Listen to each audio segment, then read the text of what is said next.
विधानसभा में देखिए आज दूसरी पाली में 5 विधेयक पेश होंगे और इसके बाद भारी बारिश से किसानों को हुए नुकसान पर चर्चा होगी। सरकार किसानों के नुकसान की भरपाई और राहत योजनाओं की घोषणा कर सकती है और विपक्ष ने पहले ही संकेत दिए हैं कि वो इस मुद्दे पर सरकार से तीखे सवाल पूछेगा। सत्ता पक्ष का यह कहना है कि राहत और पुनर्वास के लिए ठोस कदम उठाए जा रहे हैं। कृषि मंत्री शिल्पी नेहा तिर्की आज विधानसभा में कृषि पर विशेष चर्चा के दौरान भारी बारिश की वजह से फसलों के हुए नुकसान की विस्तृत रिपोर्ट पटल पर रखेगी।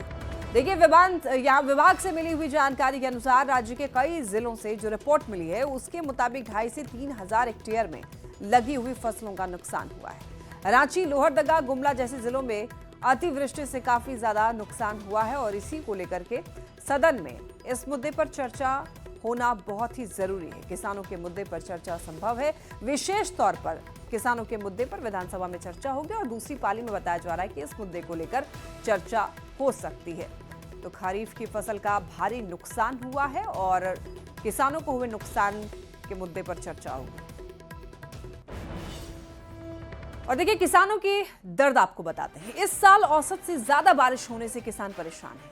साहिबगंज जिले के राजमहल प्रखंड के दरल पंचायत के दरला, छोटाहर, चंदपुर और इनायतपुर गांव के किसानों की फसल पानी में डूबी हुई है। आप खुद देखिए तस्वीर में 700 किसानों के करीब 1,000 एकड़ में लगी धान की फसल बर्बाद हो गई है। अब देखिए ऐसे में किसानों का ये कहना है कि उन्होंने कर्ज लेकर खेती की थी। फसल बर्बाद होने से वो कर्ज में डूब गए हैं। पीड़ित किसानों ने अब सरकार से मुआवजे की मांग की है। तस्वीरें देखिए, अब जहां तक नजरें दौड़ाएंगे पानी ही पानी है। तो फसल साफ तौर पर फसलों को नुकसान हुआ है और ऐसे में जो किसान ऐसे हैं कर्ज लेकर के खेती की थी उन्होंने, उनको काफी ज्यादा नुकसान है क्योंकि ये फसल जो है वो पूरी तरीके से बर्बाद हो चुका है। दरला पंचायत में अच्छा दरला घाट, छोटा हरचलपुर, इनायतपुर तीनों गांव के किसान को बहुत बाढ़ से क्षति हुआ है और यहाँ लगभग 6 से 700 किसानों का जमीन बाढ़ से लगभग 1,000 से 1,200 एकड़ जमीन पानी से डूब जाने से यहाँ किसान को बहुत क्षति पहुँचा है।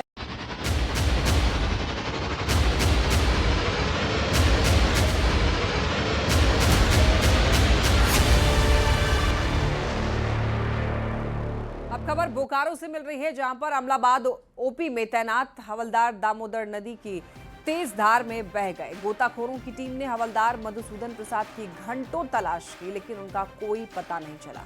अब एनडीआरएफ की टीम को बुलाया गया है। हवलदार के परिवार वालों को सूचना दे दी गई है। तो आप देख सकते हैं कि बारिश में किस किस तरीके का यहाँ पर लोगों को दिक्कतें जो है वो हो रही हैं।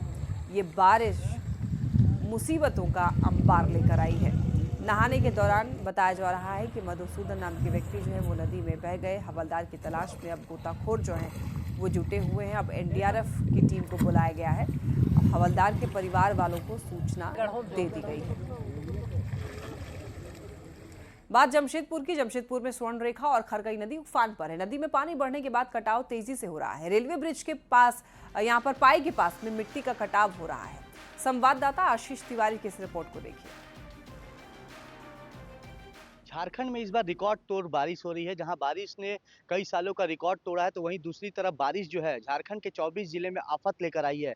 जमशेदपुर की बात करें या सरायकेला की बात करें तो लगातार दोनों नदियां स्वर्णरेखा और खरकाई नदी उफान पर है और इस उफान के चलते जहां बस्ती इलाकों में बाढ़ का पानी जो है प्रवेश कर गया है तो वहीं दूसरी तरफ अब नदी का कटाव भी काफी तेजी से हो रहा है। तस्वीर में एक दिखाने का प्रयास करूंगा जहाँ आप देख सकते हैं कि ये जो है रेलवे ब्रिज बना हुआ है। रेलवे ब्रिज सरायकेला और जमशेदपुर को जोड़ता है और इस रेलवे ब्रिज से जो यात्री ट्रेन है, मालगाड़ी ट्रेन है वो गुजरती है। मगर आप साफ तौर पे तस्वीर देख सकते हैं कि ये खरकई नदी की जो स्थिति है, जिस तरह तेज रफ्तार पानी जो है उसके बहाव के चलते मिट्टी का जो है कटाव काफी तेजी से हो रहा है। और आप देख सकते हैं कि ये रेलवे ब्रिज के ठीक पिलर के नीचे आप देख सकते हैं कि पिलर के नीचे 200 से 300 मीटर दूर जो मिट्टी का कटाव हुआ है वो कहीं ना कहीं पिलर को कमजोर करता दिख रहा है। तस्वीर आप साफ तौर पर ये देख सकते हैं कि कहीं ना कहीं ये खतरे की घंटी भी बज रही है। जिस तेजी से मिट्टी का कटाव हो रहा है, पिलर के नीचे से मिट्टी की कटाव हो रही है तो कहीं ना कहीं ये जो रेलवे ब्रिज है ये कमजोर होगा। और अब देखना यह है कि रेलवे विभाग इस मुद्दे को लेकर कब तक ठोस कदम उठाता है और पिलर के दोनों तरफ मिट्टी का भराव किया जाता है, जिससे एक बड़ा हादसा होते होते टल जाए। न्यूज़ 18 के लिए सरायकेला से आशीष कुमार तिवारी। देखिए, सिमडेगा को ओडिशा से जोड़ने वाले NH 143 पर बना पंडरी पानी पुल खतरे में है। अब देखिए, पुल पर जगह जगह गड्ढे बन गए हैं, जिसके कारण लोगों को आने जाने में काफ़ी दिक्कत हो रही है। अब देखिए, डीसी ने ये बताया है कि उन्होंने NHAI को तत्काल मरम्मत के निर्देश दिए हैं, ताकि कोई इस पुल से लोग जो हैं वो सामान्य तरीके से आना जाना कर सके, किसी को कोई दिक्कत ना हो। हमने NHAI को इसका निर्देश दिया था कि यथासंभव इसको जल्दी से जल्दी ठीक कराएं। तो उन्होंने बताया है कि चूँकि ज़्यादा खर्च है, इसलिए एक एस्टिमेट बनाकर उन्होंने विभाग को भेजा हुआ है। लेकिन तब टेम्पररी रूप से हमने उनको निर्देश दिया है कि 1 सप्ताह के अंदर उसको जो सीमेंट और बालू वगैरह से करके उसको ठीक करा दें, ताकि आवागमन बाधित न हो और किसी तरह की कोई दुर्घटना की आशंका न रहे।